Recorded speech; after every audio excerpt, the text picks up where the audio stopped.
una copia del estudio porque Sí, claro. creo que tiene datos, además de interesantes, alarmantes. Solo el 4%. Sí.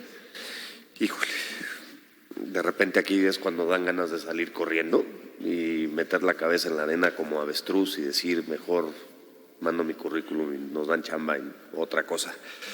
Pero bueno, le doy la bienvenida al doctor Tonatiuh Lai Arellano, profesor investigador y titular de la Universidad de Guadalajara y estrecho colaborador de Iluminemos de Azul, para platicar un poco acerca de políticas públicas y legislación para el autismo en México. Gracias, Tonatiuh. Muchas gracias. Agradezco al Senado la disposición para llevar a cabo este primer foro y también celebro que aquí ya se ha hablado de cuestiones de activismo, cuestiones de investigación, algunas posiciones conceptuales que son importantes para entender la política pública, ¿no? Ya más o menos se comentó por qué es importante no llamar al autismo, o bueno, todavía está en ese debate de si que el nombre clínico, por supuesto, que es trastorno del espectro autista, pero desde la concepción política del espíritu de la ley con la que se hizo la iniciativa en 2013, se decidió llamarlo como condición del espectro autista, ¿no? Para no solamente resaltar los aspectos clínicos, sino para tomar en cuenta estas cuestiones de derechos humanos que ya habló el senador Álvarez y Casa y que, bueno, también ya habló hace un momento María José, ¿no? Asimismo, bueno, también comentar que ha habido un debate importante entre organizaciones de defensa de derechos humanos y de defensa de personas con discapacidad, y que esto llevó a que la propia ley tuviera una demanda de acción de inconstitucionalidad en 2015, que prácticamente la Corte resolvió a favor de la propia ley en 2016, ¿no? Pero me parece que es importante este debate porque, aparte de la generación de conocimiento, me parece que es también cómo tomamos los conceptos y sobre todo aplicados a la realidad y no tanto en el solo discurso ortodoxo, ¿no? Bueno, aunque cada vez hay mayor difusión de esta condición, nos interesa exponer tres grandes aspectos para la atención y protección de las personas con autismo, los cuales, si bien ya iniciaron, todavía no están completos. El primero es obviamente lo que nos tiene aquí en este foro, que es la discusión, aprobación o modificación de la minuta de reforma de la Ley General para la Atención y Protección a Personas con la Condición del Espectro Autista en este Senado de la República. Recordemos que el 28 de abril del año pasado, de 2018, el Pleno de la Cámara de Diputados aprobó la iniciativa de modificaciones a la ley, fruto de diversos foros llevados a cabo por la Comisión Especial para revisar y analizar la legislación y políticas en materia de atención a la niñez y adolescencia con autismo y otros trastornos generalizados del desarrollo. La edición más importante desde nuestra perspectiva es la invitación permanente por parte de la Comisión Intersecretarial a representantes idóneos de la sociedad civil, quienes tendrán voz, aunque no voto, ¿no? Que quizás esta sea una de las peticiones en el Senado, que obviamente haya voz y voto a los representantes de las asociaciones de la sociedad civil de personas con autismo. Lo anterior es quizás la mejor oportunidad para que la comisión, integrada por funcionarios de la Administración Pública Federal, tengan tanto elementos empíricos de primera mano como representación directa de las diversas experiencias sobre necesidades y visiones acerca del fenómeno del autismo en México. El dictamen aprobado por la Cámara de Diputados fue enviado, de acuerdo con nuestro sistema bicameral, al Senado de la República. Sin embargo, la revisión por parte de la Comisión de Desarrollo y Bienestar Social de esta Cámara ha sido lenta, ¿no? Porque si vemos que fue desde abril del año pasado, prácticamente ya estamos a 18 meses de que llegó la minuta a esta Cámara. Sí.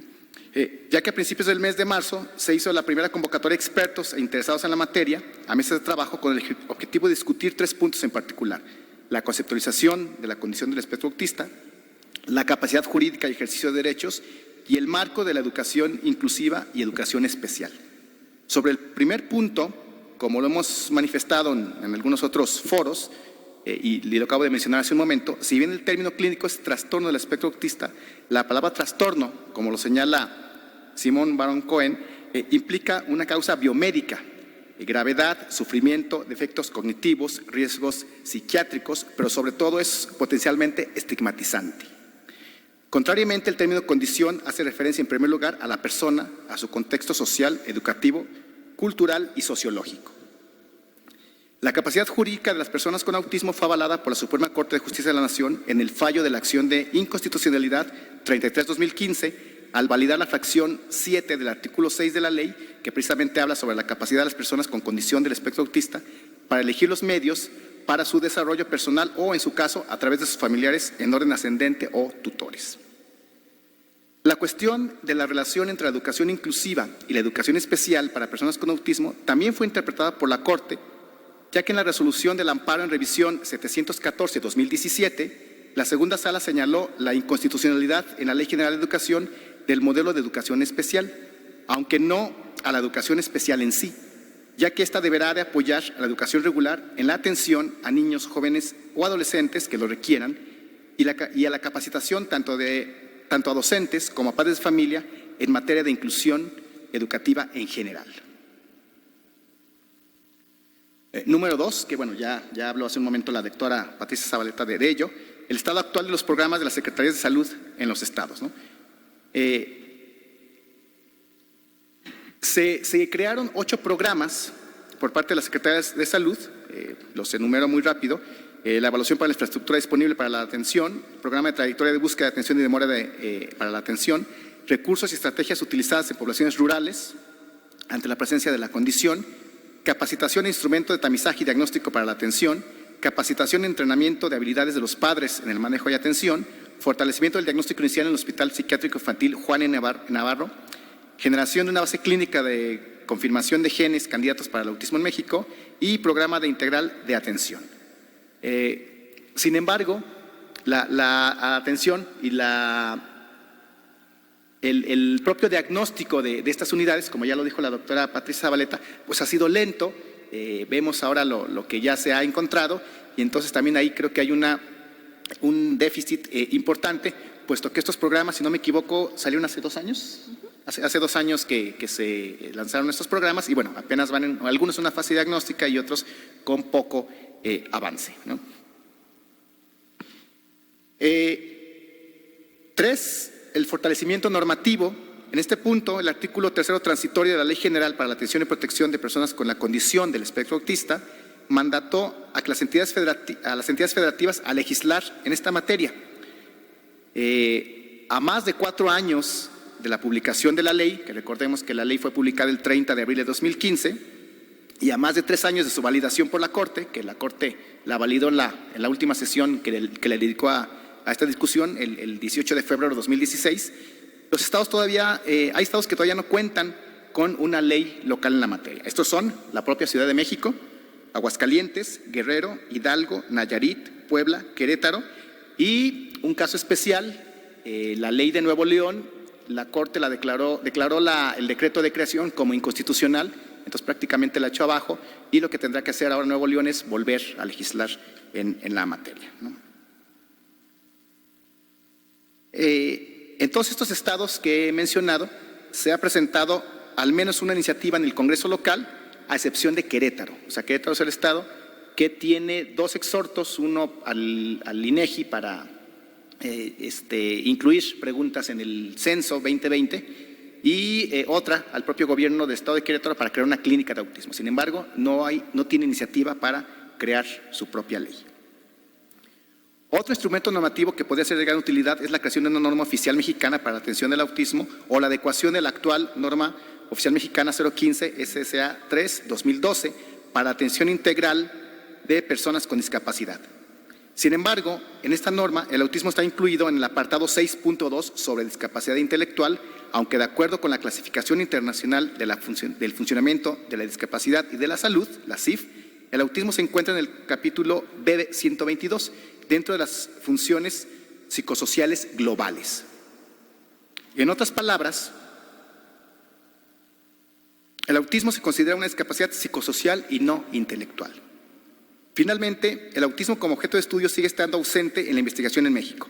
De los más de 28,000 investigadores aglutinados en el Sistema Nacional de Investigadores, alrededor de una docena se dedica a diversos aspectos concernientes a la condición, lo cual resulta preocupante y también tiene que ver con la relación entre las universidades, entre las asociaciones y entre el propio fenómeno. Hace un momento que se preguntaba sobre la situación de la investigación. Bueno, solamente en una ley, la ley de San Luis Potosí, otorga un asiento en la Comisión Interinstitucional a la Universidad Autónoma de San Luis Potosí. En las demás, bueno, no se toma en cuenta. Asimismo, que se preguntaban sobre la cuestión de las monitoras también, o sea, ni la ley general ni las leyes estatales lo toman en cuenta, solo la de Jalisco. La de Jalisco sí reconoce a las monitoras y señala que éstas podrán entrar a los planteles educativos durante el tiempo que el niño o el joven lo requiera. Entonces me parece que sí hay avances en algunas de las leyes, no en todas, sino al mismo tiempo, y es importante también no solamente ver la general, sino cómo va avanzando la política en lo interno. Y bueno, para finalizar, pues también deberíamos de tomar en cuenta que se debe de legislar en contexto, y algo que sí es totalmente, que no está presente ni siquiera en iniciativa o INDEA, es la atención a los grupos indígenas en los estados en donde existe población indígena, ¿no? O sea, no sabemos cómo se da el fenómeno del autismo en poblaciones indígenas en Chiapas, en Veracruz o en Oaxaca, y sus propias leyes no incluyen esto dentro de la iniciativa. Entonces, podría también ser parte de la ley general el señalar que en donde haya población indígena, una atención especial o específica también a ellos, porque finalmente están olvidados. Creemos que la atención nada más es para las ciudades, para las zonas urbanas, inclusive nos olvidamos de las zonas suburbanas o las zonas rurales. Muchas gracias.